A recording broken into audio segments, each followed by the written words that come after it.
Zane and the Hurricane, A Story of Katrina by Rodman Philbrick. Chapter 24. Top of the 10. Next morning, just like she figured, Mr. True says the plan has changed and we're to go on ahead without him. "Get you to Dome. You can tell 'em where I'm at," he says. "They sent an ambulance." Malvina rolls her eyes. "You seen an ambulance?" "Ain't no ambulance. Forget it, True. You comin' with us. Me and Zane, we carry you." Nah, they ain't gonna work. You too far. I'ma draw you a map." They go back and forth like that for a while, one getting more stubborn than the other, him not giving up on the idea that we should go on without him, and Malvina shaking her head and saying, no way, forget about it. All the time I'm looking at the girl and thinking, how did she know?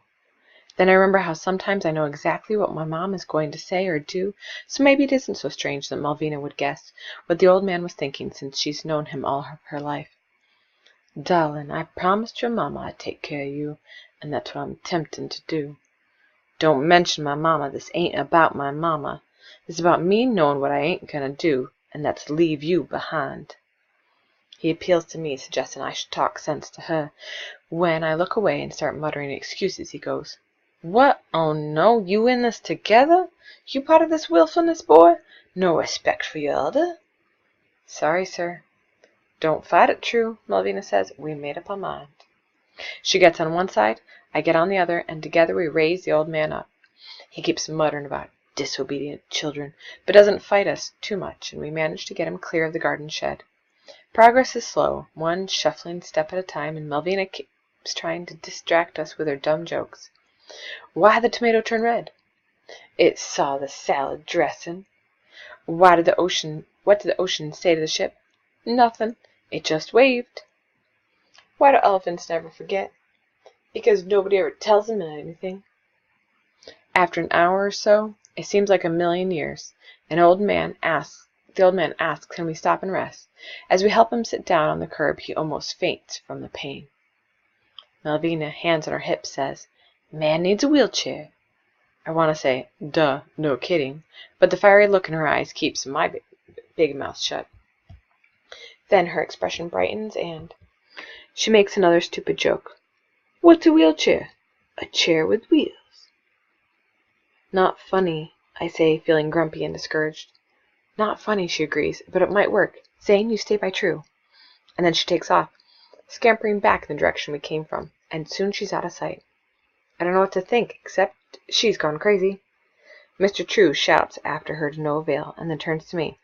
"Go with that girl. Make sure she's okay." "She told me to stay." He snorts. "What are you, a dog? Somebody say stay, and you stay?" "Can't leave you alone. I promised."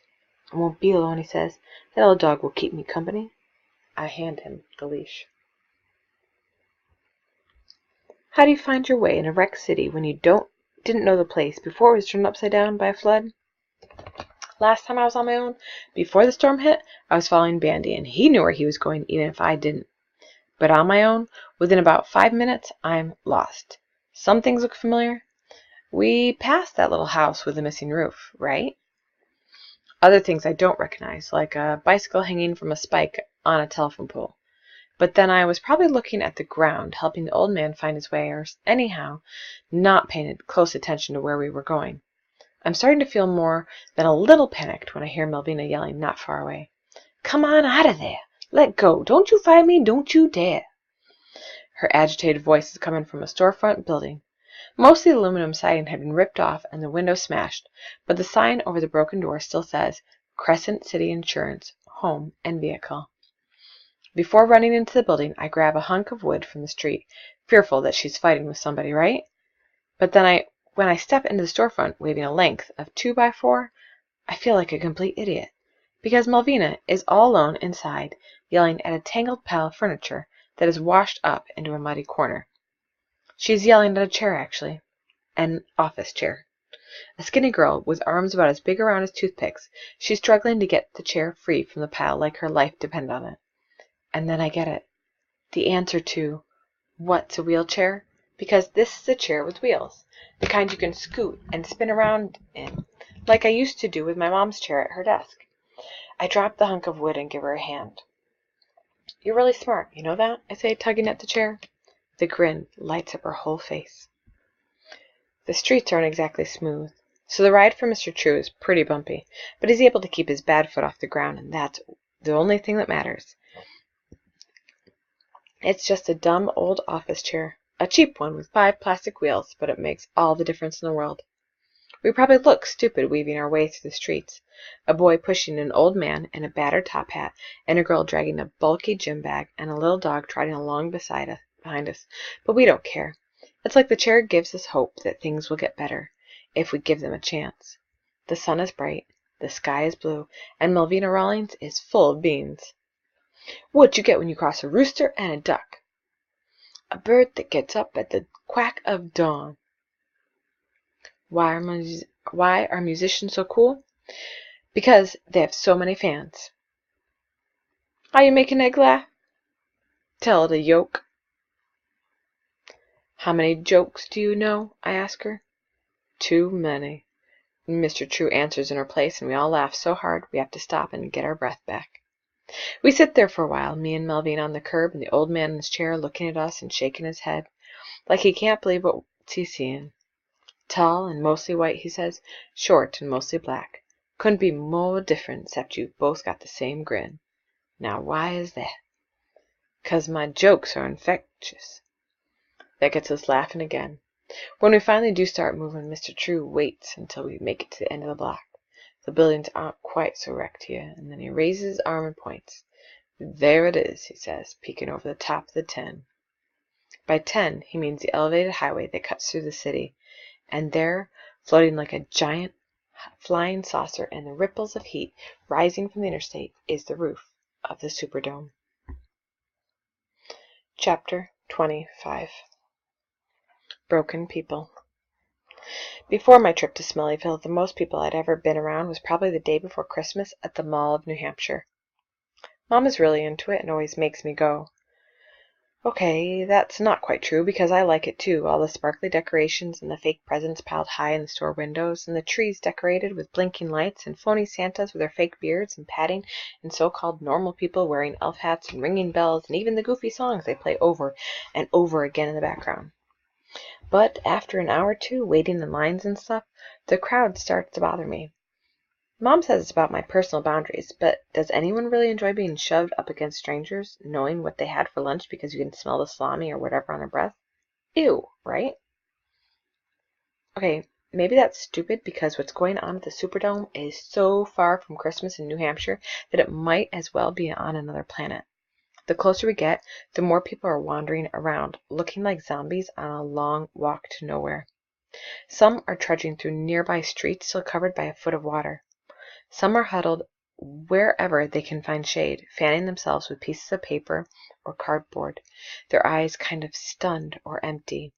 Some are pushing shopping carts full of stuff they saved from their houses, photo albums and suitcases and clothing and like that.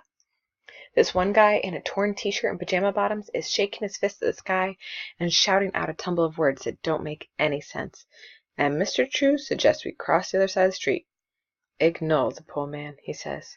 He broken. There are lots and lots of broken people. Old people, young people, kids, babies.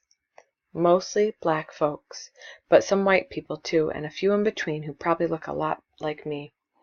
Not that I'd want to check myself in a mirror, not after days without a shower and wearing clothes that are baked in sweat and soaked in floodwater and crusted with dirt from spending the night in a garden shed. Come to think of it, me and Malvina and Mr. True, we probably look like zombies too.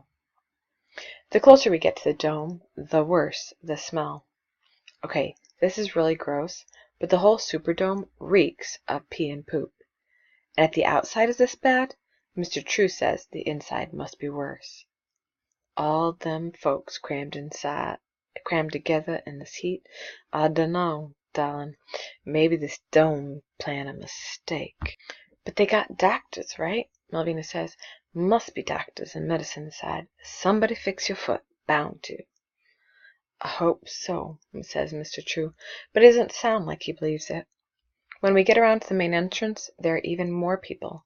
Hundreds or maybe thousands, Too many to count. Some gathered in family clumps, some on their own, some in wheelchairs or sitting on plastic milk crates. Some are crying and wailing and begging for help, and some are drenched in silence. Many are standing in a long, long line that snakes part way around the building and doesn't seem to move. Men in uniform guard the entrance. City police, some of them, but mostly army-looking dudes with helmets and combat rifles, looking like they'd rather be anywhere but here. National Guard, Mr. True says. They in charge. Looking around at the crazy scene, Malvina says, Ain't nobody in charge. She turns to this older woman propped up in a lawn chair, holding a rain umbrella over her head, attempting to shade herself from the sun. All alone with her belongings in her grocery bag at her feet. "'Excuse me, ma'am," Malvina says. "You know if they got doctors inside?" The woman shrugs. "If they do, I didn't see none. Old folks dying there from the terrible heat and no medicine. That's why I come back out to the street. They're trying to do right those that can, but there's too many people and not enough National Guard. Some of the young men's getting violent, making threats and smashing up on the soda machines and stealing what they can. Got so bad the Guard don't want nobody more inside." "They closed the dome? Seemed like it. Might change their mind. They've been doing that too." "Is that why all these people are in line?" The woman points with her umbrella. "That the line for buses. They keep saying, 'Wait for the buses. Bus is supposed to take us away, make us someone else's problem. Houston, they say, or Atlanta. Anywhere but New Orleans. We've been waiting and waiting, but they ain't no buses." Hearing the old lady describe the situation, Mr. True gets so discouraged he seems to shrink in his chair. He starts apologizing about how he's messing us up, but Malvina cuts him off. "You saying this your fault?" she says. "Did you make the hurricane, huh? Did you make the levee fail? Did you make the flood? This ain't on you, True." "Yeah, it is," he insists. "I should have got you out of New Orleans like they told us to." Folding her skinny arms in defiance, Malvina goes, "Was that old car yours broke?" "Yes, it was. Broke and wouldn't run." "Did we have money to get us to Baton Rouge or rent a motel somewheres?" "No, we didn't, 'cause you get all your money to help my mama." "Did you save me from the rising water?" "Yes, you did. So do me a big fat favor and stop saying it was your fault. It ain't your fault." She shouts the last part at the top of her lungs, so clear and strong that for a moment everybody in the crowd outside the dome stares at the skinny girl with the wild hair and the big voice. Not the least embarrassed, she looks right back at them and grins. "True dat," she says, raising her fist, and her words seem to echo through the crowd, repeated from one to the next. "True dat," they all agree. Normally it's kind of embarrassing when somebody makes a big fuss in public, but not this time. It's really cool hearing all these strangers agree with Malvina, even though a lot of them probably don't know what she's talking about exactly.